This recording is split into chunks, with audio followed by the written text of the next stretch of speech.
Impensável, mas não mais impossível. Durante anos, o mundo esperou que a China invadisse Taiwan. Até mesmo Xi Jinping declarou que ninguém pode impedir a reunificação. Mas, nos bastidores, Pequim pode estar se preparando para algo muito mais ambicioso e muito mais perigoso. Um número crescente de evidências, incluindo informações russas vazadas, sugere que a China pode agir primeiro na Sibéria e não em Taiwan. E se isso acontecer, o equilíbrio global de poder pode ser destruído da noite para o dia. À primeira vista, isso parece absurdo. Por que a China invadiria um de seus parceiros estratégicos mais próximos, especialmente agora, quando as duas nações parecem mais unidas do que nunca?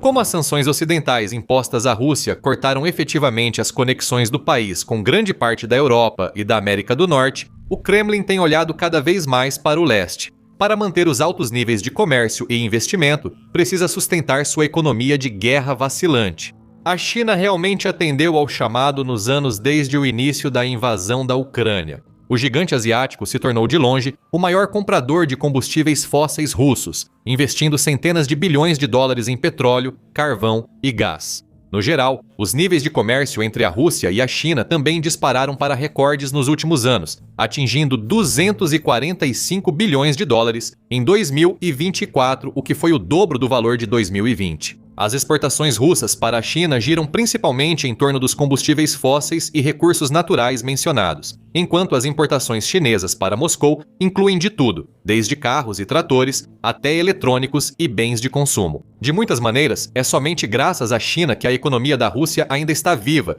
e que o país conseguiu manter sua guerra dispendiosa na Ucrânia por tanto tempo, como um funcionário russo admitiu recentemente. Sem eles, a China, não teríamos conseguido fabricar um único míssil, muito menos um drone, e toda a economia teria colapsado há muito tempo. Se eles quisessem, a guerra já teria acabado há muito tempo. O investimento cada vez maior de Pequim no petróleo russo ajudou a compensar o fato de que tantos outros países, como a maioria da Europa, minimizaram sua dependência dos recursos da Rússia. Ao longo da década de 2020, a China também ajudou a Rússia a contornar as sanções ocidentais para importar os bens de uso duplo tão importantes que sua máquina de guerra necessita. Para referência, produtos de uso duplo incluem quaisquer bens que possam ter aplicações tanto civis quanto militares, o que pode incluir certos tipos de produtos químicos ou componentes eletrônicos, como sensores e chips de computador. Quase nenhum país, exceto a Coreia do Norte e o Irã, quer ser visto enviando armas reais ou veículos militares para a Rússia. Mas a China consegue contornar esse problema, preservando sua posição geopolítica, enquanto envia materiais e produtos para a Rússia que podem ser usados para fabricar tanques, drones e muito mais. A Rússia, por sua vez, não consegue fabricar nenhum desses produtos sozinha e se tornou enormemente dependente da China para fornecê-los. Os líderes dos dois países, Putin e Xi, também parecem ter se aproximado nos últimos tempos, se encontrando pessoalmente em várias ocasiões. E as forças armadas dos dois países também realizaram dezenas de exercícios militares conjuntos recentemente, mas começaram a aparecer rachaduras. Por exemplo, em 2024 houve 11 exercícios conjuntos entre a China e a Rússia, enquanto em 2025 foram apenas 4. Os gráficos de comércio também revelam que, mesmo que a China continue sendo de longe a maior compradora de recursos russos, o valor que está investindo no país está começando a diminuir. E embora os dois países façam de tudo para pintar um quadro de que suas relações nunca estiveram melhores, pode haver problemas se formando nos bastidores. Como conclui um relatório do Instituto Real de Serviços Unidos, o RUSI, o principal centro de estudos de defesa e segurança do Reino Unido. A dinâmica de longo prazo desse relacionamento sugere uma abordagem puramente de interesse, com a China explorando as fragilidades econômicas da Rússia. No fim das contas, Putin, através de seus sonhos de revanchismo russo, transformou a Rússia em uma ferramenta para seu ambicioso e pouco confiável vizinho oriental. Já sabemos, com base em um relatório recente do Instituto para Novas Economias do Banco da Finlândia, que os exportadores chineses começaram a tirar proveito da posição enfraquecida da Rússia. Muitos aumentaram os preços de bens de uso duplo destinados a Moscou, com alguns preços registrando quase 90 aumentos entre 2021 e 2024, em comparação com apenas 9 para esses mesmos produtos enviados a outros países ao redor do mundo. Em resposta, a Rússia foi forçada a reduzir algumas de suas compras, e declarações de altos funcionários russos sugerem que a relação deles com a China não é tão amigável quanto parece. Do lado de fora, a China não se comporta como uma aliada. Às vezes, ela nos decepciona e interrompe os pagamentos. Às vezes, se aproveita. Às vezes, é puro roubo. Não há nada de aliado nisso. Dentro do Serviço Federal de Segurança, o FSB, principal agência de inteligência da Rússia, as opiniões são ainda mais duras. Isso foi revelado em junho de 2025, quando um relatório de 8 páginas foi de alguma forma obtido pelo grupo de crimes cibernéticos Liga Ares e compartilhado com repórteres do New York Times, que o repassaram para agências de inteligência ocidentais e compartilharam alguns de seus detalhes fascinantes online para todos verem. O relatório descreve uma batalha de inteligência tensa e em constante desenvolvimento, ocorrendo nas sombras entre as duas nações. Também revela que poucos dias antes de a Rússia invadir a Ucrânia, em fevereiro de 2022, o FSB aprovou um novo programa de contra-inteligência intitulado Entente 4. Agora, o propósito desse programa era claro: para impedir que espiões chineses minassem os interesses russos. O momento também nos diz muito, justamente quando a Rússia estava prestes a dedicar tantos de seus recursos militares à Ucrânia. Seus serviços de inteligência estavam claramente preocupados com a possibilidade de a China aproveitar a oportunidade para explorar as defesas do país, que estavam enfraquecidas e distraídas. Como resultado, uma nova unidade de inteligência foi formada com a única responsabilidade de monitorar as atividades de inteligência chinesas e alertar sobre quaisquer ameaças potenciais. Essa unidade fez algumas descobertas preocupantes, pelo menos do ponto de vista do Kremlin.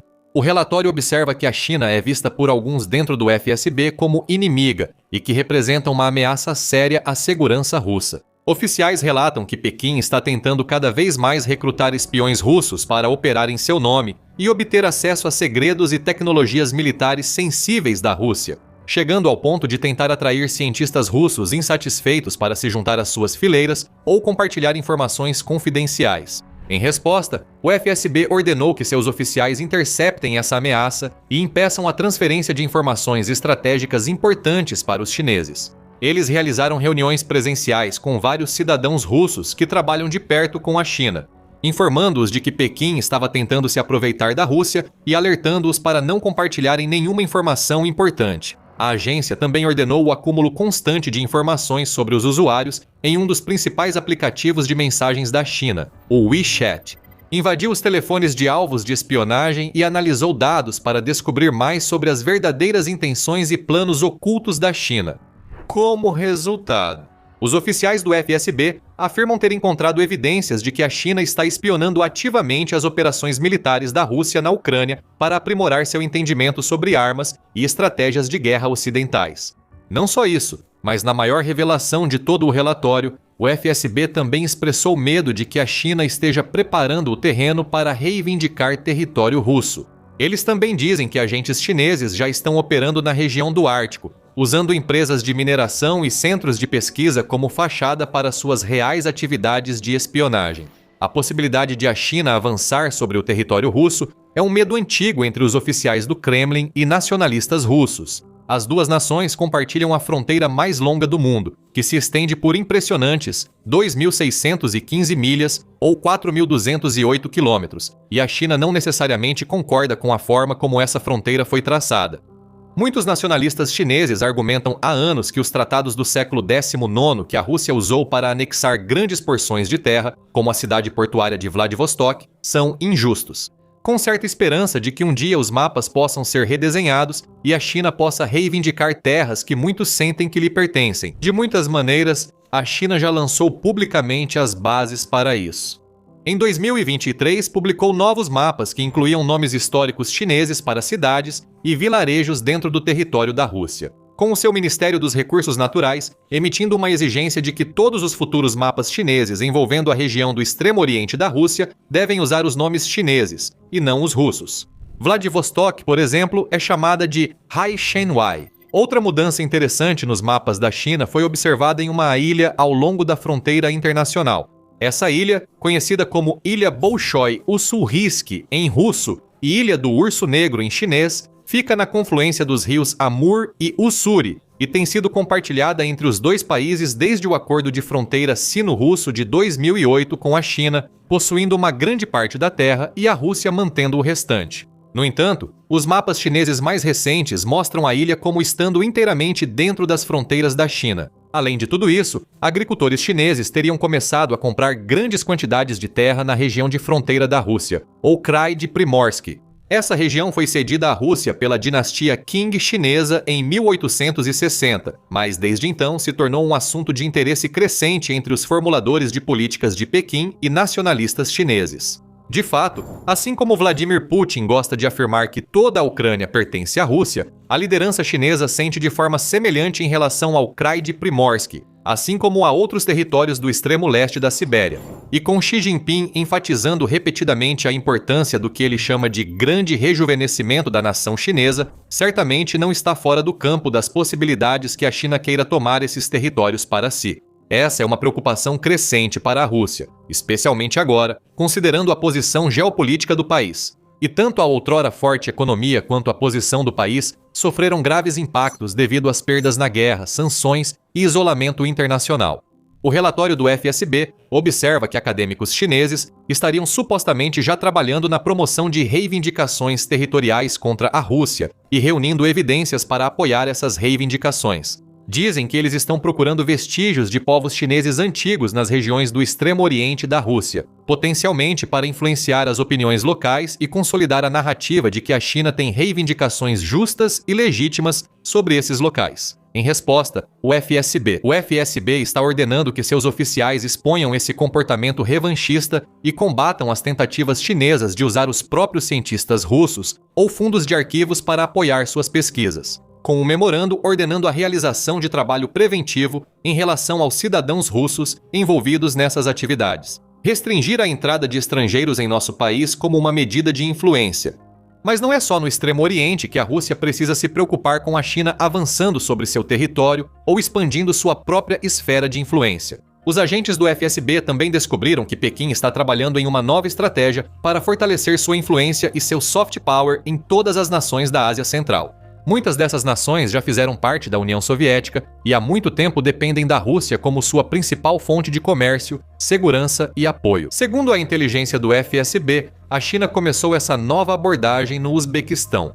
O relatório não entra em detalhes sobre como a estratégia funciona ou o que está envolvido, além de uma breve menção a algum tipo de intercâmbio humanitário. Isso, no entanto, será visto como motivo de grande preocupação na Rússia. O país já perdeu muitos de seus acordos comerciais ao redor do mundo e viu muitas de suas conexões internacionais serem cortadas em resposta às suas ações imprudentes e brutais. Na Ucrânia, está perdendo amigos rapidamente e precisa desesperadamente manter conexões com os países que historicamente dependeram dela. Países como Uzbequistão, Cazaquistão, Quirguistão, Tadjiquistão e Turcomenistão. Várias dessas nações já demonstraram sinais de estarem saindo da órbita de Moscou nos últimos tempos, com muitos de seus líderes e autoridades governamentais percebendo isso gradualmente. A Rússia pode não ser mais o parceiro ideal para se trabalhar, como observa um relatório recente do Instituto Hudson. Após a guerra entre Rússia e Ucrânia e os efeitos em cascata das sanções ocidentais, as 5 repúblicas da Ásia Central, Cazaquistão, Uzbequistão, Turcomenistão, Quirguistão e Tadjiquistão, estão recalibrando suas políticas externas, afirmando sua soberania e abraçando um futuro multipolar. Esse realinhamento regional está encerrando o monopólio secular da Rússia sobre a Ásia Central. Agora, alguns desses países começaram a olhar para o Ocidente, estabelecendo conexões mais fortes com os Estados Unidos e nações europeias. E se o relatório do FSB for preciso, alguns também podem estar olhando para o leste, construindo laços com a China e descobrindo novas possibilidades de acordos comerciais, arranjos de segurança e cooperação mútua que gradualmente enfraquecerão os laços que os unem a Moscou. Quanto mais poder e influência a China ganha nessas regiões e em outras, mais confiante ela pode se tornar para agir contra a Rússia. E as revelações do relatório do FSB ainda não terminam por aí. Também destacou o interesse da China no vasto território ártico da Rússia e na rota do Mar do Norte, que se estende ao longo da costa norte do país. No passado, as águas ao longo daquela costa eram geladas demais para a navegação, então tinham pouco valor econômico.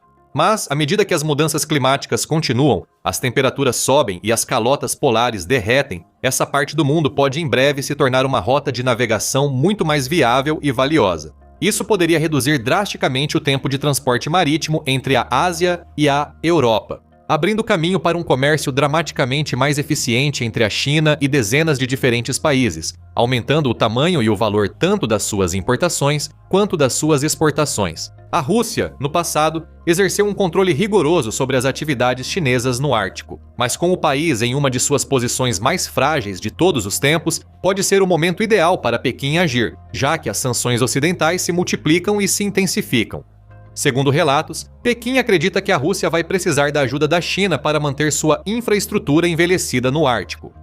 Na verdade, isso já está acontecendo recentemente. A empresa russa de gás Novotek tem buscado ajuda da China para salvar seu projeto de gás natural liquefeito no Ártico, tendo trabalhado anteriormente com a empresa americana Baker Hughes. O relatório do FSB afirma que espiões chineses já estão circulando pela região do Ártico em busca de informações sobre o desenvolvimento e os planos da Rússia para a região. Diante de tudo isso, ao pesar os prós e contras de invadir a Sibéria ou Taiwan, é até fácil perceber como a China poderia decidir que agir contra a Rússia é, na verdade, uma decisão muito mais inteligente e estratégica neste momento. Novamente, na teoria, isso soa absurdo, já que a Rússia é uma entidade muito maior e mais poderosa do que Taiwan. É 475 vezes maior, para ser preciso, com uma população 6 vezes maior. Mas isso não é uma questão de tamanho ou força militar percebida, é uma questão de oportunidade e timing. Neste momento, na visão de Pequim, o timing pode não ser exatamente o ideal para um ataque a Taiwan. Não vamos esquecer que, mesmo sendo uma ilha relativamente pequena, ela é separada da China pelo Estreito de Taiwan, que tem cerca de 160 quilômetros de largura. Como os conflitos passados já provaram, atravessar grandes massas de água é um grande desafio para qualquer nação em guerra. Durante a Segunda Guerra Mundial, por exemplo, as forças de Hitler acharam quase impossível lidar com o vão de 35 quilômetros que separava a França do Reino Unido. O Estreito de Taiwan é muito mais amplo e fortemente defendido tanto pelas próprias forças armadas modernizadas de Taiwan, quanto pelo apoio de seus aliados, incluindo a principal superpotência militar do mundo, os Estados Unidos. Um jogo de guerra realizado em 2023 pelo Centro de Estudos Estratégicos e Internacionais concluiu que qualquer tentativa de invasão chinesa a Taiwan estava praticamente fadada ao fracasso, além de gerar enormes perdas para todos os envolvidos. De fato, o estudo estimou que, ao longo de um conflito de 3 semanas, a China poderia perder pelo menos 10 mil soldados, além de dezenas de aeronaves de combate e embarcações navais. As consequências econômicas também seriam enormes. Uma análise de 2024 realizada pela Bloomberg Economics sugeriu que uma guerra com Taiwan custaria ao mundo cerca de 10 trilhões de dólares ou 10% de todo o produto interno bruto, PIB global. As cadeias de suprimentos globais também seriam destruídas devido ao fato de Taiwan ser um dos principais produtores de semicondutores importantes, que são elementos vitais no setor de tecnologia mundial. Com custos potenciais tão catastróficos, combinados com o risco de uma guerra global total contra os Estados Unidos e seus aliados, não é difícil entender por que a China poderia decidir não atacar Taiwan, por enquanto. Atacar a Rússia, no entanto, provavelmente não levaria a consequências tão severas. Primeiramente, a Rússia tem pouquíssimos aliados atualmente e, na verdade, depende enormemente da China para sobreviver. Não haveria grandes coalizões de países correndo em sua defesa se o Exército de Libertação Popular da China, o ELP, decidisse cruzar suas fronteiras e reivindicar suas terras. Os territórios da Sibéria também são vastos e ricos em recursos naturais, incluindo petróleo, gás, ouro, diamantes e minerais de terras raras, todos vitais para sustentar e fortalecer a economia da China. A Sibéria também é rica em água doce, com o Lago Baikal sozinho contendo impressionantes 20% do suprimento mundial de água doce não congelada, em um momento em que muitas das províncias mais secas do norte da China estão enfrentando secas e escassez de água. Assumir o controle de quantidades tão vastas do recurso mais precioso do mundo poderia trazer benefícios incalculáveis. No geral, assumir o controle de apenas alguns dos muitos recursos da Sibéria poderia ser muito mais importante economicamente para a China do que uma tomada de Taiwan. Ela finalmente teria acesso aos recursos de que precisa para atingir suas metas projetadas de crescimento do PIB, atender às demandas energéticas cada vez maiores e garantir os materiais vitais de que precisa para impulsionar outros projetos, como a modernização militar em andamento e os investimentos em tecnologia verde. Então, embora Taiwan indiscutivelmente continue sendo um objetivo de longo prazo, a Rússia na verdade representa um alvo muito mais lógico, valioso e alcançável para a China neste momento. E se a inteligência do FSB estiver correta, os planos para a invasão já estão em andamento. E com a China fazendo grandes esforços para fortalecer suas forças armadas antes das celebrações do centenário do EPL em 2027, uma invasão em grande escala pode não estar tão distante agora. Para saber mais sobre como a Rússia se meteu em um buraco ainda mais profundo e sombrio do que Putin jamais poderia imaginar, confira este vídeo, que mostra os números reais impressionantes das perdas de tropas russas na Ucrânia até agora. Ou então, confira nossa análise detalhada de como a busca desesperada de Putin pelo poder teve um efeito totalmente contrário, causando danos irreparáveis à reputação, solidariedade e economia do seu país. E por fim, para garantir que você não perca mais notícias militares de última hora e relatórios detalhados em vídeo como este, inscreva-se no nosso canal hoje mesmo.